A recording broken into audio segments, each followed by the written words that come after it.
আমি দেখাবো কিভাবে আপনারা ভিমিক্সে আপনাদের কন্টেন্ট শিডিউল করতে পারবেন অথবা কন্টেন্ট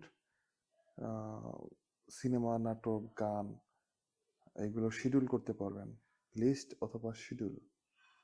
আমি দেখাই, এখানে প্রথম ট্যাবে আমি লোগো রেখেছি আর দ্বিতীয় ট্যাবে আমি এখানে সিনেমা রাখবো।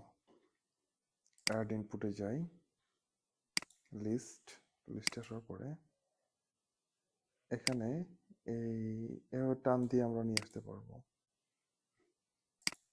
অর্থাৎ লিস্ট হয়ে গেছে। এখন লিস্ট হওয়ার পরে এই লিস্টটাকে আমরা একটা সিরিয়াল রাখবো, 1 2 3 4 চারটা সিরিয়াল করা যায়।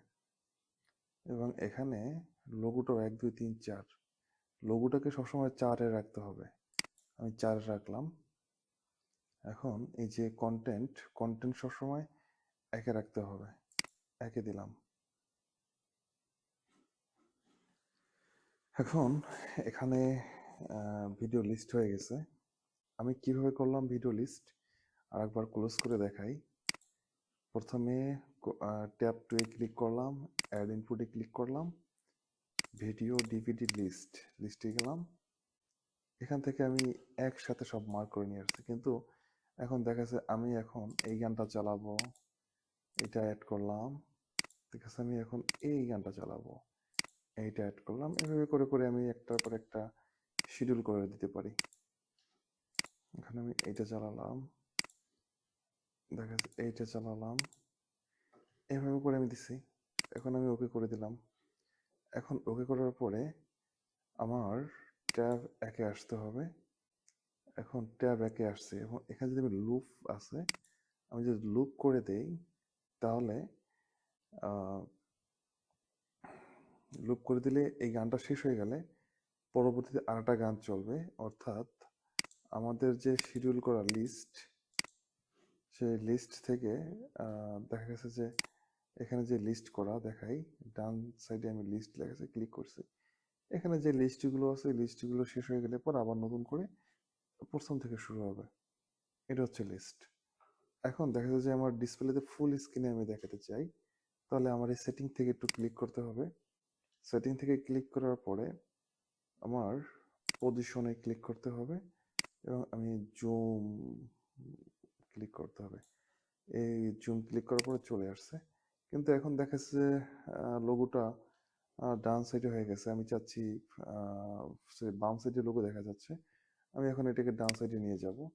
তখন দেখা যাচ্ছে আমার স্ক্রিনের উপরে আমি চেপে ধরে আমি এখানে রাখলাম অথবা নিচে রাখলাম, অথবা আমি যে জায়গায় রাখতে চাবো সেই জায়গায় আমি রাখতে পারি লোগোটাকে। এই হচ্ছে বিষয়। তো আপনারা শিখে গেলেন কিভাবে আপনারা এটা ট্যাপ করবেন। এখন এই ট্যাবটা চলতে আছে, পাশাপাশি আপনি আরেকটা ট্যাপ করতে পারবেন। এখন এখানে একটা এই যে এখানে অনেক অসংখ্য ট্যাপ করতে পারবেন। এখন এই ট্যাপ করছেন মিউজিকের, তারপরে আপনি লিস্টে যাওয়ার পরে আপনি এটা মিউজিক ভিডিও চলতেছে, আপনি এখানে অন্য কিছু অ্যাড করতে পারবেন।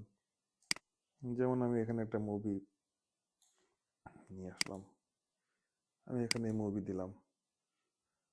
এখন এইটা থামাইয়া, অর্থাৎ এই এই ট্যাবটা পেলে এখানে এই যে লুপের পাশে, অর্থাৎ সেটিং এর উপরে লুপের পাশে এই যেটা প্লে অপশন আছে, এটাকে আমার ক্লোজ করতে হবে।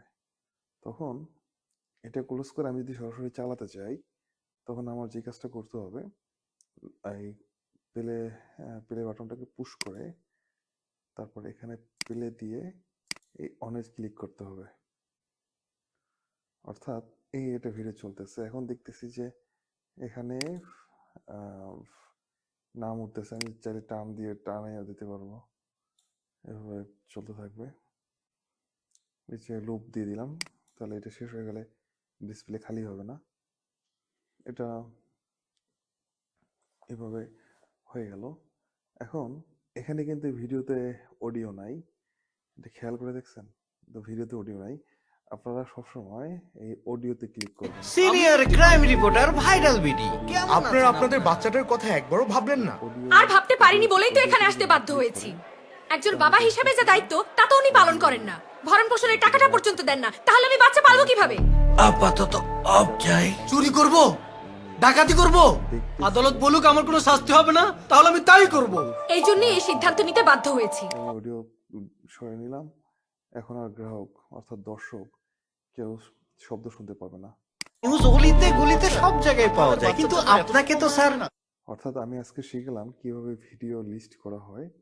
এখন আমি আপনাদের দেখাবো কিভাবে শিরোনাম করা হয়। পরবর্তী পর্বে আপনারা দেখতে পাবেন কিভাবে আপনার কন্টেন্টের নিচে অর্থাৎ এখানে আপনারা কিভাবে শিরোনাম তৈরি করবেন।